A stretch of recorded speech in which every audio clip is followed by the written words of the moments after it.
Bom dia. Antes de mais nada, queria agradecer, né, o convite do Luiz Guilherme, também da Fundação Fernando Henrique, né, por estar acolhendo o evento. É realmente um prazer poder estar diante de uma audiência como essa, apresentando alguns resultados de pesquisas recentes que eu tenho feito em favelas e loteamentos, periferias no Rio de Janeiro. Eu preparei uma fala, então vou pedir licença a todos para acompanhar mais ou menos a leitura, apenas para controlar o tempo e não me estender além do necessário.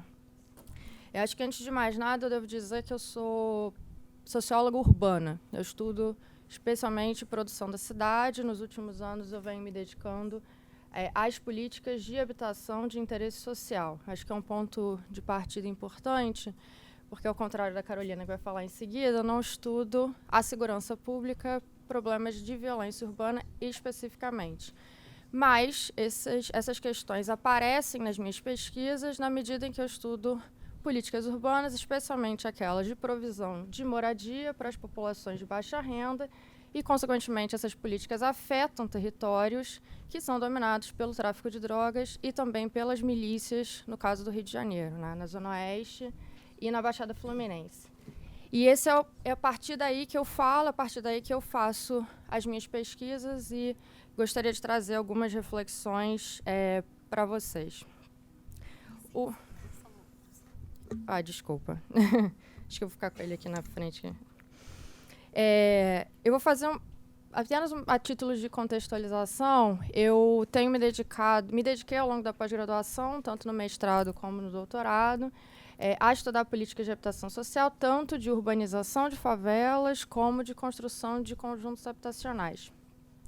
E, especificamente, fiz essas pesquisas acompanhando o trabalho social, que é um segmento, né, das nossas políticas urbanas, dedicado a fazer diagnósticos sociais das áreas de intervenção, cadastramento dos moradores em programas sociais, e é um tipo de atividade realizado por agentes comunitárias, em geral mulheres, e aí tem um crivo de gênero significativo, que são, muitas vezes, na maioria das vezes, elas mesmas moradoras das favelas que serão objetos de intervenção.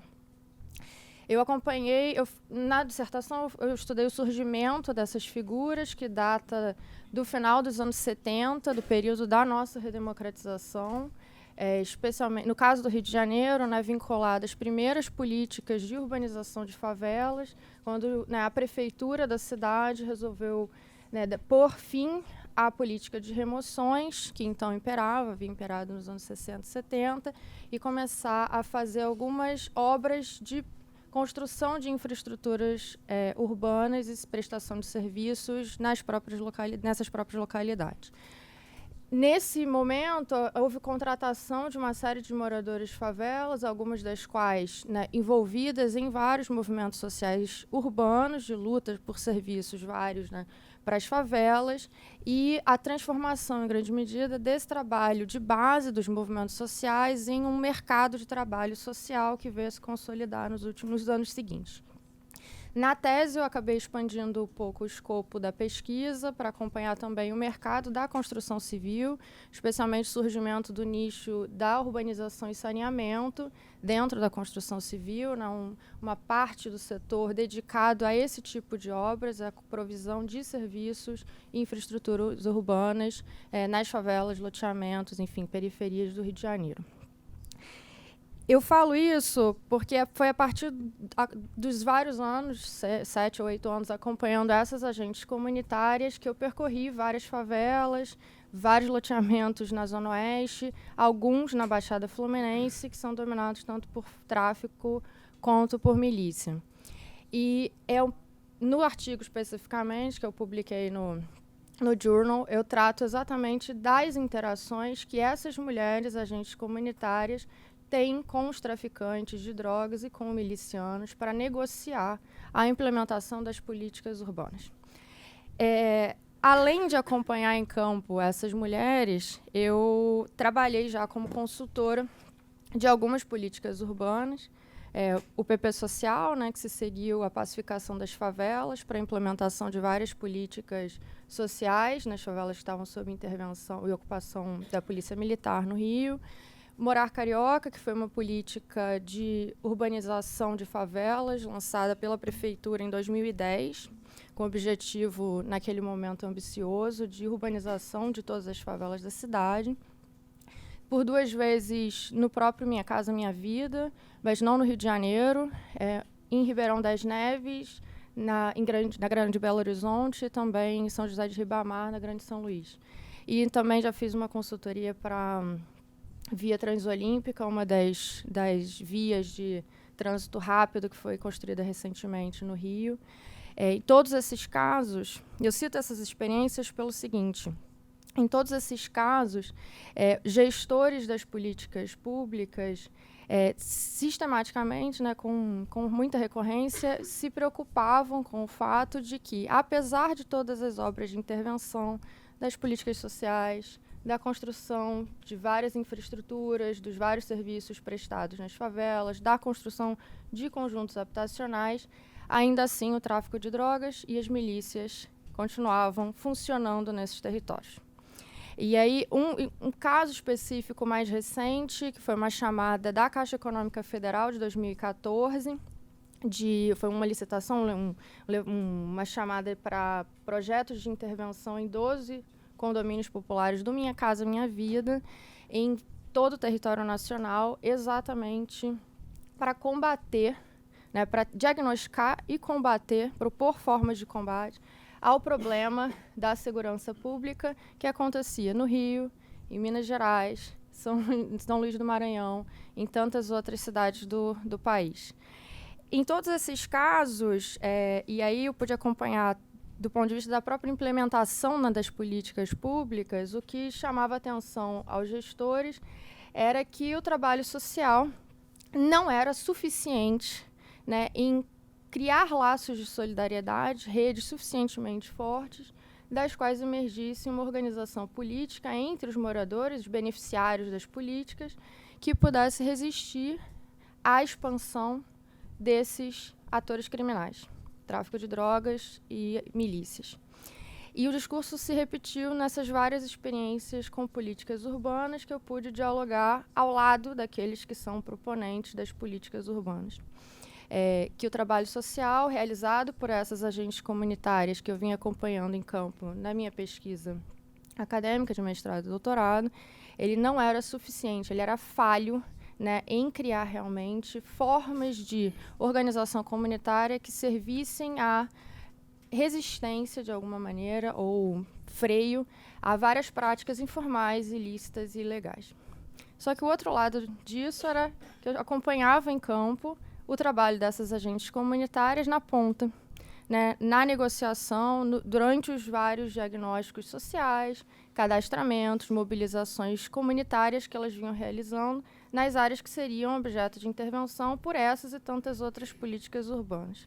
E o que aparecia, conversando com elas, era uma história bastante diferente.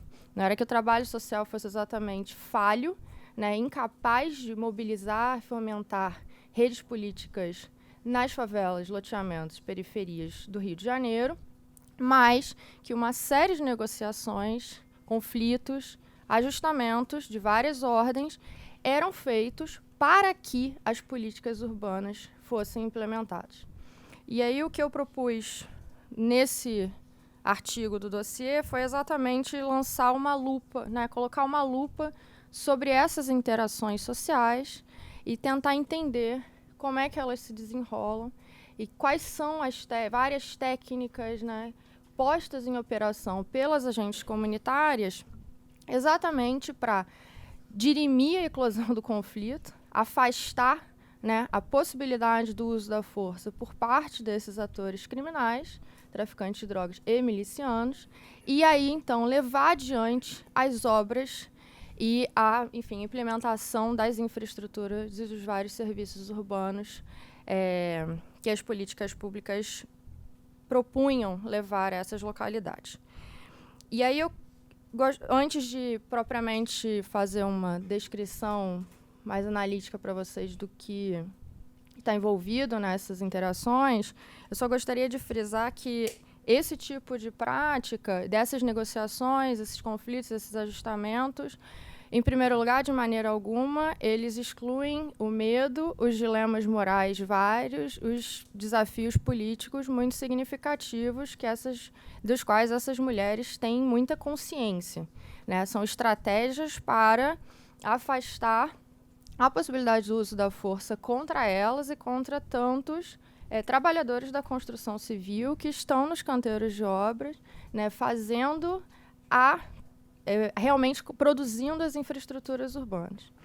Em segundo lugar, que não se tratam de negociações relativas a um ou outro governo, nem a prefeitura, nem governo do estado, nem governo federal, mas um conjunto de práticas que foram se desenvolvendo ao longo das últimas 3, 4 décadas no Rio de Janeiro, e aí, né, falo especificamente do caso do Rio de Janeiro, e que perpassaram experiências do projeto Mutirão Remunerado nos anos 80, programa de urbanização favela-bairro, né, um dos nossos principais programas de urbanização de favelas, alçado a nível internacional, com uma experiência modelo de ser levada para outros países. Também a Minha Casa Minha Vida, na mais recente política de habitação de interesse social.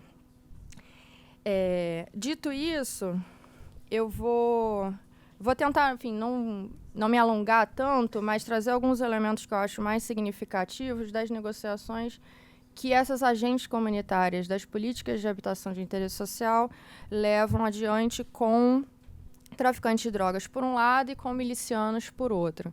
E eu acho que existem algumas diferenças que são importantes que a gente leve em consideração, exatamente para a gente compreender como, afinal de contas, esses mercados de drogas e de segurança, eles vêm se consolidando e se expandindo, porque são mecanismos um pouco sutis, mas significativos que fazem com que eles se expandam pela cidade. Começando pelos traficantes de drogas. Em primeiro lugar, o que as agentes comunitárias dessas políticas urbanas levam em consideração é tentar compreender se os traficantes que dominam as áreas sob intervenção são algum tipo de bicho ruim, eu vou me referir a vários termos nativos, claro, né? Ou se são, né, pessoas com quem haja possibilidade de algum tipo de negociação. No caso dos bichos ruins, simplesmente traficantes cruéis, com quem, né, famosos pelo uso indiscriminado da força, né, por vários assassinatos ou violências física de outra ordem, não é possível negociar. Né? Há simplesmente uma submissão pelo medo. Mas com aqueles outros, em alguns outros casos, é possível reivindicar um conjunto de relações que viabilize aproximações, né, certas maneiras de se chamar a atenção, que afastem a possibilidade do uso da força e que permitam a realização das obras. Nesse caso, com traficantes que deem alguma abertura para a negociação, a primeira coisa a ser levada em consideração, e um elemento muito importante, são os laços de vizinhança, né? A existência mesmo de relações de proximidade de alguma natureza, especialmente comunitárias, que permitam que essas agentes comunitárias, especialmente nesse caso, aquelas que trabalham nas favelas onde elas mesmas residem, possam reivindicar, né, um laço social que garanta a mobilização de um certo ideal de bem da comunidade. Né, as relações de vizinhança, elas garantem que uma aproximação, né, conhecer a família, saber que aqueles traficantes são crias daquele lugar, dos quais se conhece a família, parentes, amigos, com quem se tem algum tipo de passado compartilhado, permite uma aproximação e essa tentativa de justificar os vários serviços urbanos como melhorias que vão ser compartilhadas por todos aqueles que moram nas favelas. Então, né, pavimentação, calçamento, saneamento básico, iluminação, são benefícios que vão ser levados a todos na comunidade, independentemente da licitude da sua forma de vida. Essa reivindicação, né, de laços de vizinhança que permita mobilizar a noção de um bem da comunidade funciona especificamente mais facilmente para aquelas que trabalham onde residem. Mas não apenas, né? Além dessa primeira técnica, né, de aproximação, ainda uma segunda forma é tentar se aproximar desses traficantes considerando-nos meninos que se envolveram com o tráfico de drogas. E aí uma diferenciação de idade que é menos cronológica e muito mais um dispositivo moral, né? Uma certa reivindicação de assimetria, né? Uma assimetria moral entre as agentes comunitárias e esses sujeitos que permita, então, se aproximar deles, né? Mobilizando todos esses laços de vizinhança e fazer com que eles se enderecem a elas também como as tias, né? Meninos negociam com as tias e se submetem, em grande medida, a essa superioridade moral das tias que sabem levar e podem levar melhorias para a comunidade onde ambos vivem. Essa reivindicação de uma certa superioridade moral não está colocada, no caso, para as agentes comunitárias mais jovens, né? Eu fui tentando fazer uma série de pequenas distinções entre todos os, né, todas as qualificações sociais, né, que vão sendo mobilizadas para enquadrar essas interações das agentes comunitárias com os traficantes e depois com os milicianos. Na impossibilidade, na inexistência de relações de vizinhança e também dessa reivindicação de superioridade moral, uma alternativa que se coloca é simplesmente tentar justificar as obras, as políticas urbanas, como um bem para o negócio. E aí a gente muda, a gente se desloca, né, da noção do bem para a comunidade, que mobiliza, é uma tentativa de coloca entre parênteses a ilicitude da forma de vida, reivindica relações de vizinhança e reivindica uma superioridade moral, e a gente se desloca para uma segunda tentativa de justificar esses serviços, essas infraestruturas urbanas, pensando em como aqueles vários serviços, a pavimentação vai facilitar a chegada dos clientes, a iluminação vai facilitar a própria organização da boca, as praças vão facilitar a própria disposição de gerentes e soldados do tráfico de drogas. E aí, nesse caso, a gente começa a se aproximar de um conjunto de argumentos que estão, né, de novo, sempre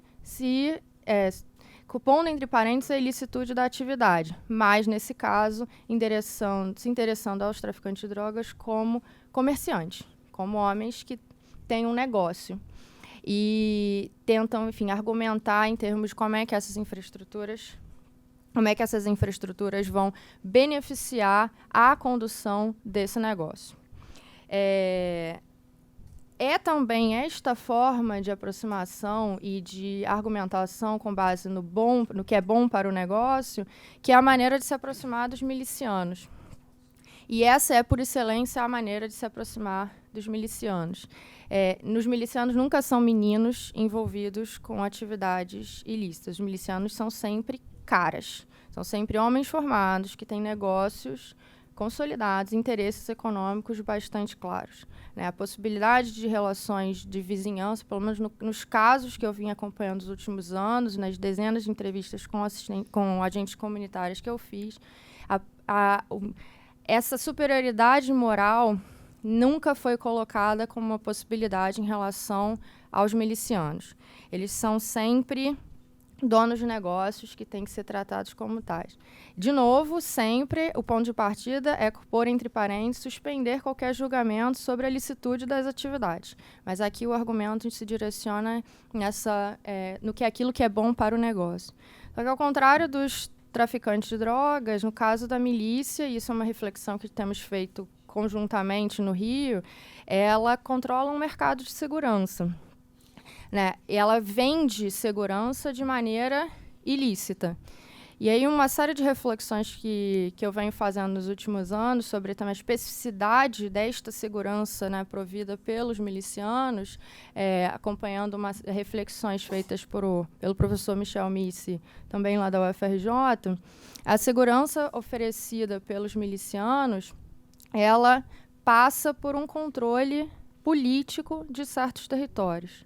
Em grande medida, o que as políticas urbanas fazem é alimentar e expandir o controle de associações de moradores que, por sua vez, né, uma vez controlando novos territórios, expandem esse mercado de segurança. Então, a segurança é uma mercadoria que se valoriza pela demanda, né? Quanto mais pessoas demandam segurança, menos gente quer ficar de fora do mercado de segurança, mais gente paga pela segurança. Então, conforme as políticas urbanas, elas expandem áreas de controle das milícias, né, por uma série de negociações. Isso eu vi acontecer na Zona Oeste, em alguns pontos da Baixada Fluminense, onde eu fiz pesquisa. Ela acaba expandindo as áreas sob controle das associações de moradores, que, por sua vez, expandem o mercado de segurança a reboque. Para não me alongar muito, o Sérgio já me deu um limite aqui de tempo, eu queria frisar que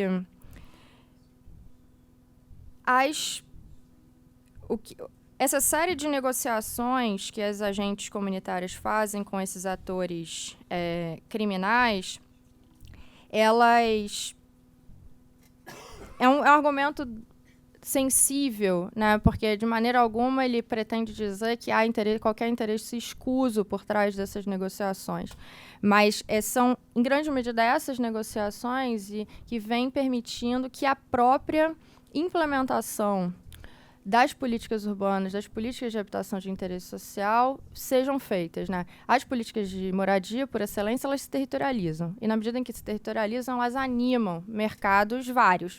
Mercado imobiliário, mas também mercado de segurança e mercado de drogas. E é importante levar em consideração como é que, em grande medida, essas políticas, né, do Estado, elas também vão alimentando certas políticas criminais, um argumento que o Gabriel Feltrano tem feito nos últimos anos. E só para fechar, deixando bem claro o dilema moral vivido por essas agentes comunitárias e os desafios políticos dos quais elas têm bastante consciência de enfrentar, eu termino reproduzindo para vocês uma expressão que é muito recorrente entre as agentes comunitárias, que diz o seguinte, dizem elas, né? Enquanto Estado, nós mentimos para os moradores das favelas, dos loteamentos, mas enquanto moradoras das mesmas favelas que serão atendidas, nós sofremos com as mentiras que nós mesmas contamos.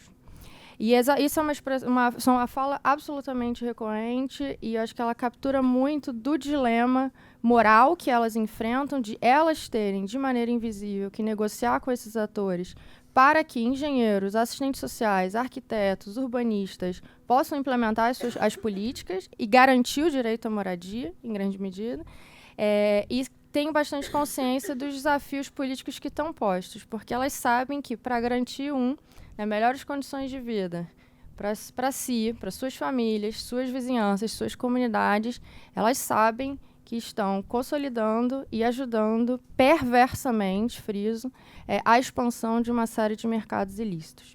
Obrigada.